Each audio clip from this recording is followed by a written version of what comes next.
एक राजकुमारी की चौंकाने वाली कहानी। राजकुमारी और दासी के पुत्र की कथा। गोस्वामी तुलसीदास जी श्री रामचरितमानस में कहते हैं कि ऐसा कौन सा हृदय है जिसे स्त्री के नयन रूपी बाणों ने घायल न किया हो। ऐसा हृदय केवल वही हो सकता है जो प्रभु को समर्पित हो। जिसके मन में हर समय भगवान का स्मरण चलता रहता है, उसके हृदय को यह सांसारिक बाढ़ कभी भी छलनी नहीं कर सकते। ऐसे व्यक्ति को देखने योग्य केवल प्रभु और उनके भक्त होते हैं। बाकी संसार में कुछ भी आकर्षक नहीं होता। संसार के शरीरों में जो आकर्षण प्रतीत होता है वह केवल मलमूत्र की सुंदरता है। एक राजमहल में एक दासी सेवा करती थी। एक दिन दासी का पुत्र किसी काम से राजमहल आया और उसने राजकुमारी को महल की छत पर देखा। राजकुमारी की सुंदरता से वह इतना मोहित हो गया कि उसका मन बेचैन हो उठा। उसने सोचा कि राजकुमारी और उसके बीच कोई मेल नहीं हो सकता।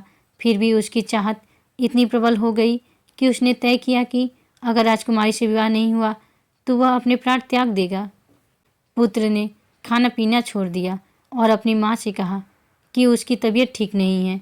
जब काफ़ी दिन बीत गए तो उसकी माँ ने राजवैद्य से उसे देखने का आग्रह किया। वैद्य ने निरीक्षण के बाद बताया कि पुत्र के शरीर में कोई शारीरिक रोग नहीं है। माँ ने फिर अपने बेटे से पूछा, तू मेरा इकलौता बेटा है, मुझे बता क्या बात है। पूछने पर बेटे ने कहा, माँ मेरी इच्छा पूरी करने का तुम्हारा सामर्थ्य नहीं है, अतः मेरी मृत्यु निश्चित है।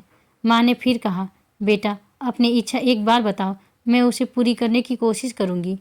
अंततः बेटे ने बताया, मेरा चित्त राजकुमारी की तरफ आकर्षित हो गया है, अब मैं उसके बिना नहीं जी सकता। क्या आप उससे मेरा विवाह करवा सकती हो। तब माँ ने सोचा, अगर मैंने यह बात जाकर राजा से बोली तो मुझे तुरंत मृत्युदंड दे दिया जाएगा। वह राजकुमारी के पास गई और उसके चरण पकड़ कर बोली, तुम्हारी सुंदरता को देखकर मेरे बेटे का मन व्याकुल हो गया है और वो तुमसे विवाह करना चाहता है। मैं जानती हूँ कि वो तुम्हारे योग्य नहीं है और यह संभव नहीं है।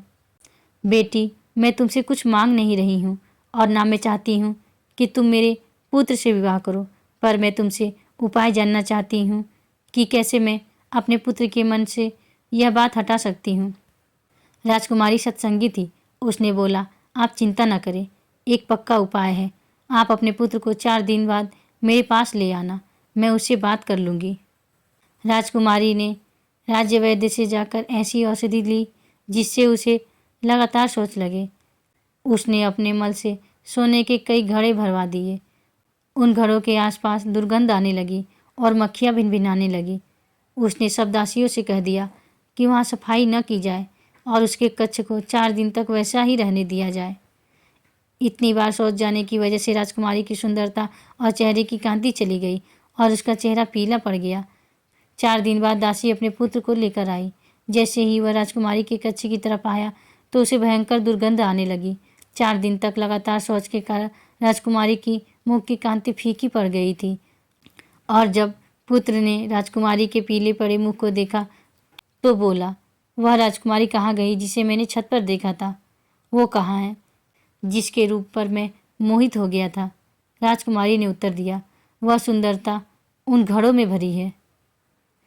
पुत्र ने यह सुनकर तुरंत कहा, मुझे तुमसे विवाह नहीं करना। इस प्रकार दासी का पुत्र सांसारिक मोह से मुक्त हो गया। हमारे शरीर में जो सांसारिक रूपों की तरफ आकर्षण है वह केवल मलमूत्र का आकर्षण है। निर्मल आकर्षण तो केवल भगवान का या उनके भजन का होता है। अगर आप भजन मार्ग में चलना चाहते हैं तो किसी के मुख की तरफ न देखें, हमेशा उनके चरणों की तरफ देखें। हम केवल भगवान की सुंदरता को निहारेंगे, उनकी मुस्कुराहट से ही इस माया का जन्म हुआ है। राधे राधे।